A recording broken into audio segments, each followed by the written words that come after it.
Bien, donc le sujet, c'est bel et bien, non pas, je dirais presque on a des belles ruines qu'il va falloir reconstruire. Il va se reprendre en main donc une vraie banque nationale, quelque chose qui a fonctionné comme cela, qui est en partie la Caisse des dépôts et des consignations, la CDC, et sa filiale qui est la Banque des territoires aujourd'hui, dont on va parler très brièvement. La question, c'est pour nous, comment refaire de ces institutions prestigieuses dans leur passé, encore un peu utiles aujourd'hui, mais comment en faire des véritables armes contre l'occupation financière aujourd'hui et demain. Alors, un bref rappel sur ce qui a été fait au niveau de l'aménagement du territoire en France.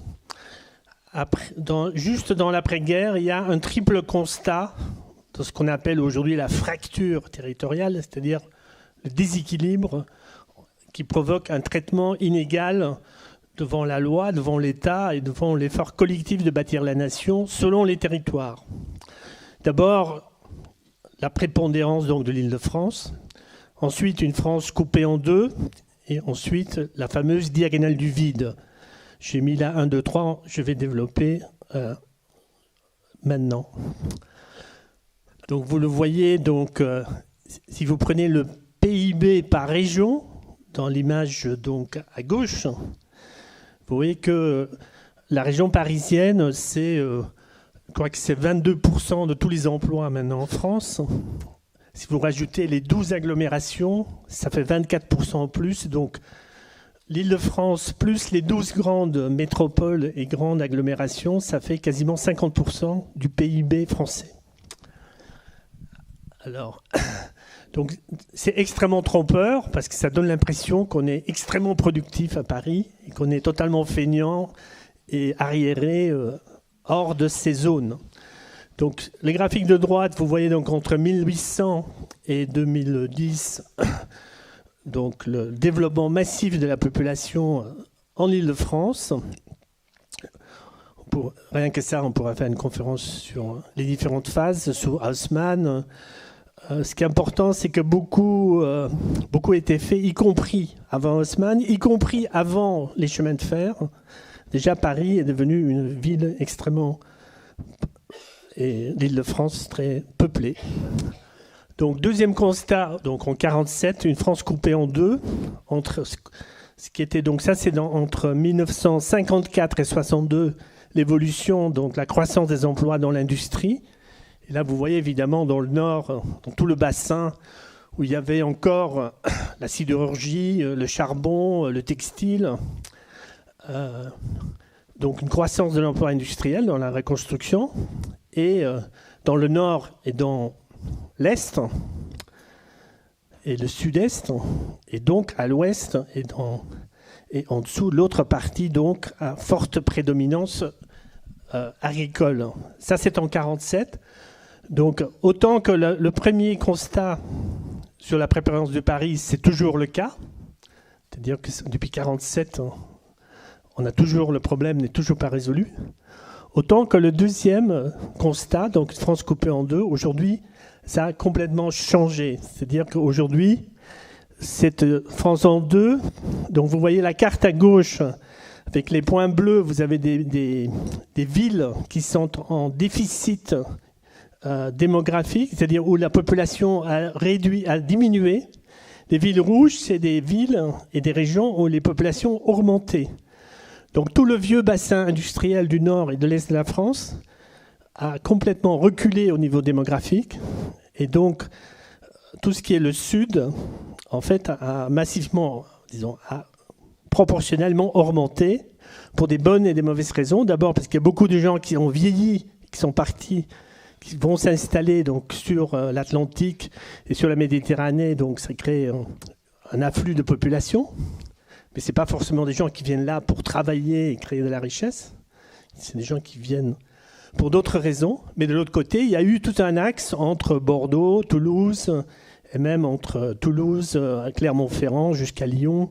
Il y a eu des choses. Maintenant, si vous prenez donc à droite la carte du vote au premier tour de l'élection présidentielle 2017, vous avez effectivement l'impression qu'il y a la France qui va, comme on dit, Macron était le candidat de la France qui va, qui est cette France-là rouge sur la carte, et vous avez le vote de la France qui ne va pas, qui est donc là, qui est en déclin. Donc juste pour dire qu'il y a quand même un lien entre le réel et le perçu au niveau du déclin, quand les populations partent et quand il n'y a plus d'industrie, il n'y a plus d'agriculture, il n'y a plus de postes, il n'y a plus de pharmacie, il n'y a plus de café, il y a vous atteignez donc des seuils d'effondrement, parce que là où il y a des gens, les entreprises vont s'installer, et là où il y a des emplois, les gens vont s'installer. Donc vous avez un cercle vertueux qui à un moment donné se casse avec une inversion, donc un cercle vicieux qui remplace le cercle vertueux.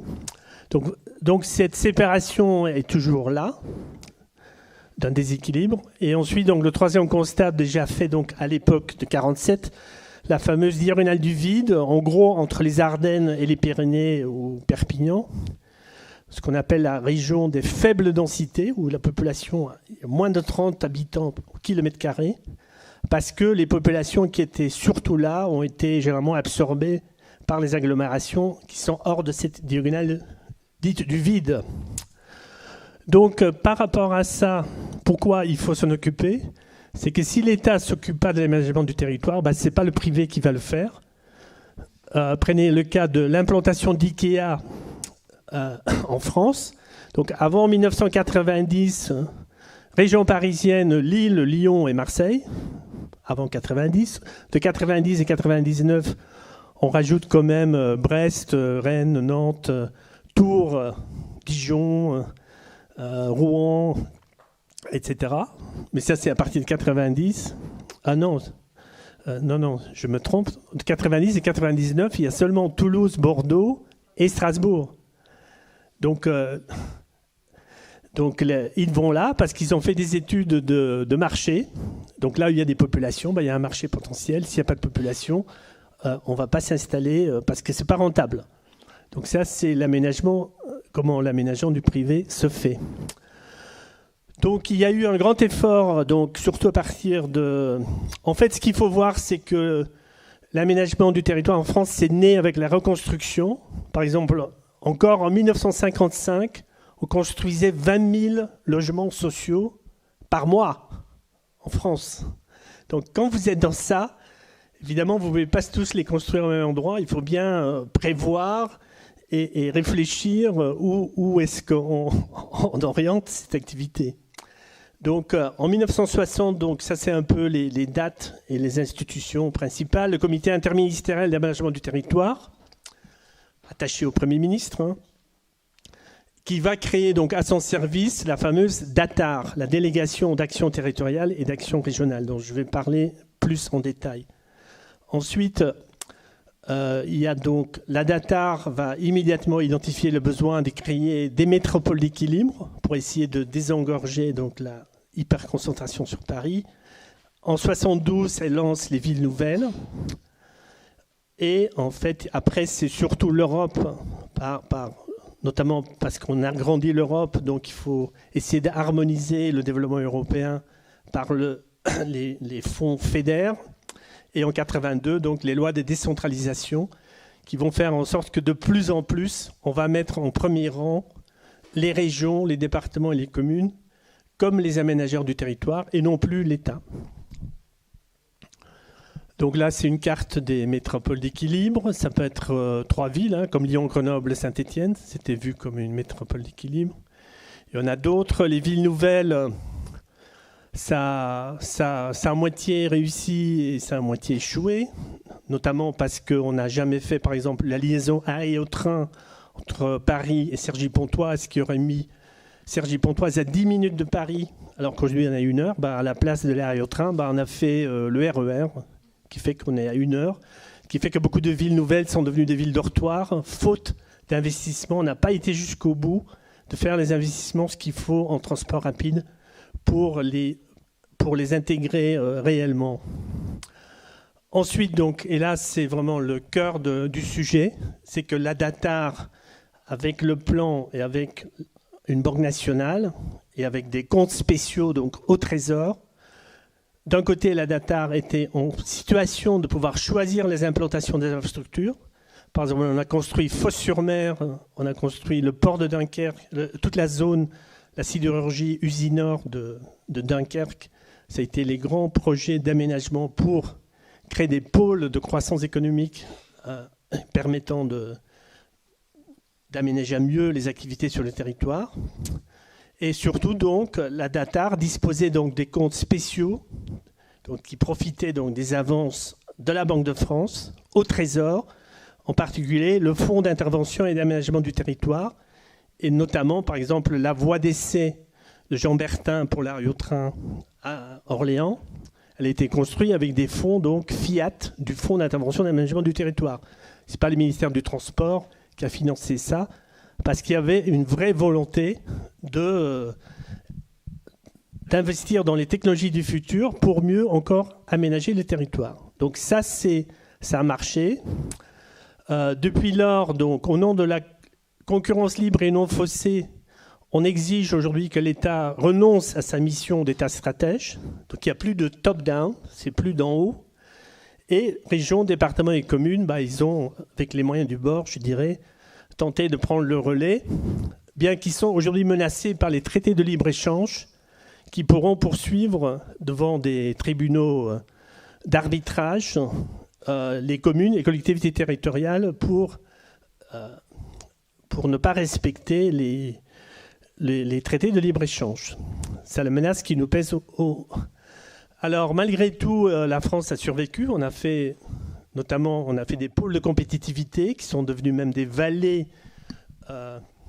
les vallées comme celle de l'aérospace, celle des cosmétiques, celle du verre, celle du plastique autour de Oyonnax, celle de la vallée nucléaire ou la vallée de la chimie. Donc, quand universités, collectivités, l'État, les régions, les communes et le privé se mettent ensemble, ils sont capables de faire des très belles choses malgré une dynamique négative. Alors, ce qui est venu vraiment casser la chose, c'est la fameuse loi NOTRe que nous avons combattue. Donc, c'est la nouvelle organisation territoriale de la République, parce qu'elle va encore plus affaiblir l'État, affaiblir les départements qui ont failli disparaître et affaiblir les communes, ou en tout cas leur rendre la vie extrêmement compliquée, soi-disant pour donner plein pouvoir aux régions et aux métropoles. Alors, au début, donc, je crois que les métropoles, c'était vraiment juste une bêtise humaine, parce qu'on a commencé à dire qu'il ne faut plus faire de l'aménagement du territoire, que les périphéries, le monde rural, tout ça, c'est pas intéressant. Ce qu'il faut, c'est mettre le paquet sur les métropoles, parce que par effet de ruissellement, en fait, si on enrichit les métropoles, du coup, ils auront plein d'argent et ils pourront donner des aumônes pour le reste du territoire. Voilà. Ça, c'était la théorie. On vous donnera le texte avec les références exactes. Attends, je vais quand même lire. C'est surtout donc deux auteurs qui s'appellent Laurent Devézier et Thierry Pêche, publiés chez Terra Nova.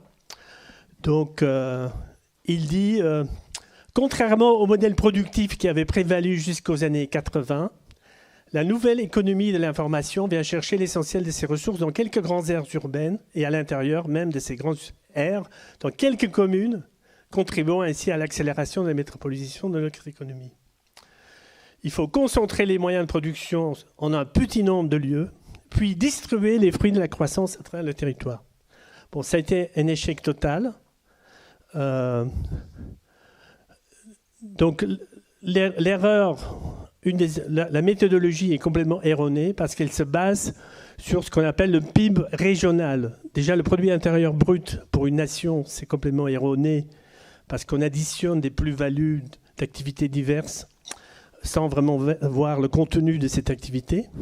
Si vous le faites par région, c'est encore pire. Par exemple, sur cette carte, ça, c'est le PIB régional en Europe. Vous voyez par exemple que l'Irlande, en bleu, là, c'est très riche parce qu'il y a tous les sièges sociaux de toutes les grandes entreprises qui veulent échapper au fisc ou payer moins d'impôts, qui sont en Irlande et qui, là-bas, évidemment, déclarent. Donc, ça montre une Irlande hyper productive, alors qu'elle est productive uniquement parce qu'elle accueille les grands sièges des groupes internationaux. Paris, c'est pareil. Vous avez le Luxembourg, hein, et vous voyez suite à la chute du mur, donc tous les grands groupes allemands ont déménagé leur siège en Allemagne de l'Ouest, ce qui fait qu'en Allemagne de l'Est, vous voyez, la France a la même couleur que l'Allemagne de l'Est sur cette carte, en grande partie, parce que c'est totalement erroné. Aussi, si vous prenez par exemple Colas, un géant du BTP, il est à Boulogne-Billancourt. Il déclare au fisc de Boulogne-Billancourt son activité, alors qu'il fait travailler des milliers de gens sur tous les territoires français, donc qui ne travaillent peut-être même pas dans les Hauts-de-Seine. Donc c'est totalement faux.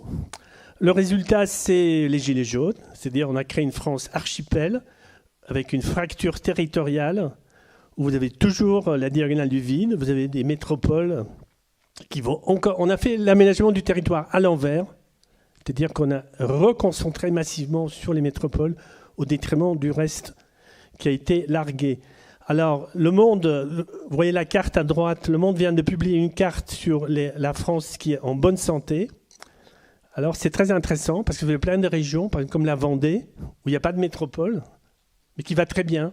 Vous avez la vallée de la Maurienne, vous avez Figeac, par exemple, parce que là-bas, il y a des gens qui se battent, qui ont des projets, qui ont des traditions, qui font des choses et qui créent un niveau d'emploi, un niveau de vie, des niveaux de création d'emplois totalement supérieurs à la moyenne nationale, mais pas du tout parce qu'ils sont dans la métropole.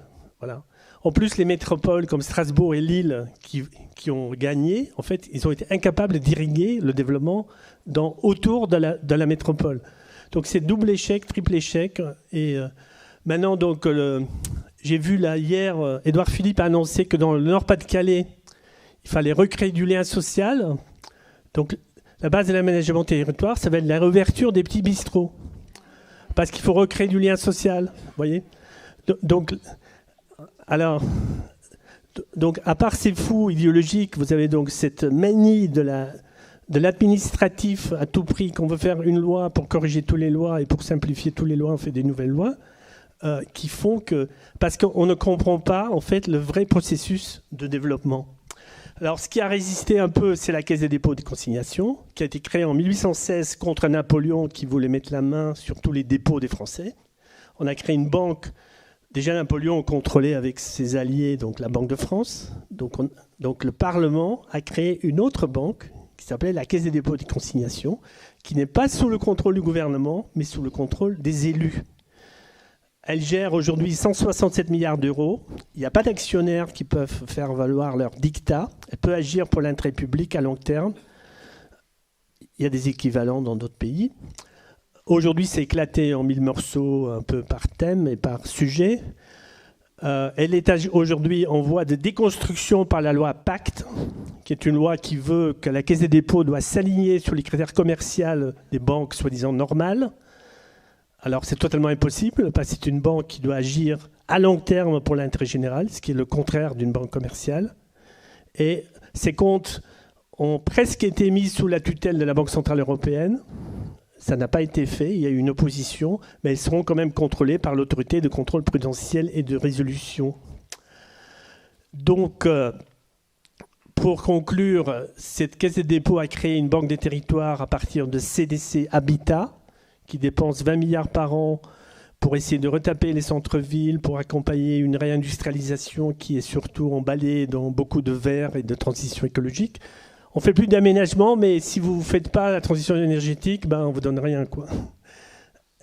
Et enfin, donc, pour conclure, donc, si on veut une nouvelle politique d'aménagement du territoire, il faut se libérer de cette occupation financière, il faut faire revenir un État stratège, il faut avoir une véritable banque de la nation disposant de crédits publics, permettant une planification impérative, et une nouvelle DATAR permettant de coordonner ce qui est aujourd'hui le bottom-up qui ne fait pas trop mal, mais avec un top-down qui peut évidemment nous amener dans les nouvelles technologies, que ce soit au niveau du transport, de l'énergie ou autre.